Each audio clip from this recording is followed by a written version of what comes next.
What's going on, family? Crashing is expensive, and in this video I'm going to show you every single cost that I incurred as a result of mine. And I'm also going to show you everything that was touched and how I got the bike to where it is now. We're going to run down this list in order of most expensive to least expensive, starting off with my armor body fairings. Now this kit actually came with the fasteners as well, and this cost me a whopping $1,098. Shit!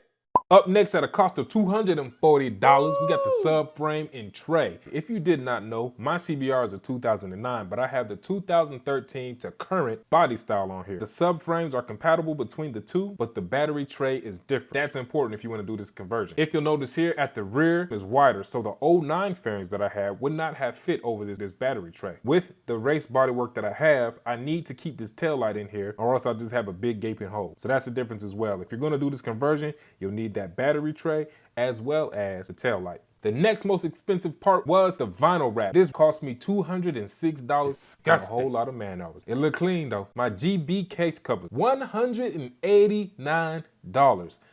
Now previously I did have frame sliders. I feel like they did their job. A lot of people say you risk flipping the bike, so I decided to go with case covers this time around. $156.60 the rear wheel. This is a used rear wheel and you can definitely tell. Hot dog, this paint job looks like hot shit. $145, I got a new gas tank. Not new to me, it's used as well. $137.20. The Ram air intake. I tried to go with a cheap Chinese one off of eBay, but it did not line up well. I probably could have forced it to work, but then I might have ended up stripping my bolt hole, and we definitely ain't want to do that. For that, I incurred the cost of a brand new OEM one. With this Ram air intake, it does differ from the 2009. The 2009 is able to mount the tip over sensor to it. This one you cannot, so I had to flip the tip over sensor backwards so it could actually fit there. With the 2013 and up, the tip over sensor actually mounts to the headlight assembly. So of course, if you're doing this conversion, you would need those 2013 up lights as well. $90 funky dollars, and I got the zero gravity Corsa windscreen. $65 got me these tank grips from Tech Spec. I got the X-Line version. Sensational. Another $65 for this servo buddy. I bought the servo buddy because I cracked the servo body housing. Since I did this, I was like, well, you know, I don't necessarily need a servo. I'll just get rid of it. Without that housing,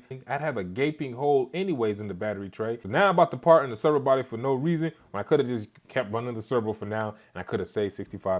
For $62.57, I bought a thread repair kit because my frame sliders kind of, user error. I kind of stripped at them threads and it just was not grabbing well. So I had to repair the threads, and that kit cost me $62. I also needed to get my frame repaired, a piece chipped off, and I needed to get it welded back on. That cost me $62.10. I had to purchase a whole rear set to get this foot peg, but I also bought a reservoir for my front brake. Together, it cost me $57. I spent $39.78 on various OEM screws, grommets, and also that servo body housing that I broke. $37.34 got me some wheel bearings. $28.97 for this brake lever. $27.80 for the simulated headlight decals. $26.36 for this heat shielding that I had to put on the bottom of this battery tray. $25 for my domino grip. $24 for this Woodcraft seat pad. Before I decided on wrapping it, I thought I was going to try my hand at painting, so I had to buy a can of this 2K clear coat to see how it works and if I wanted to use it. $21.59. $18.77, I got the seal for the gas tank and a couple of other bolts from Partzilla.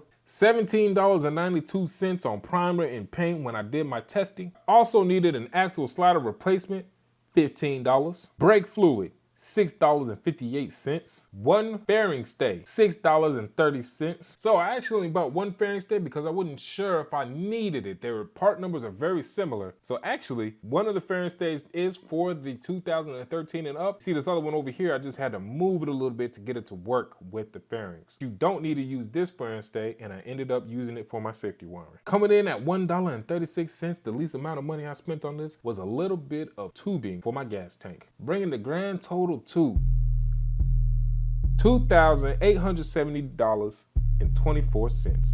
Crashing is expensive.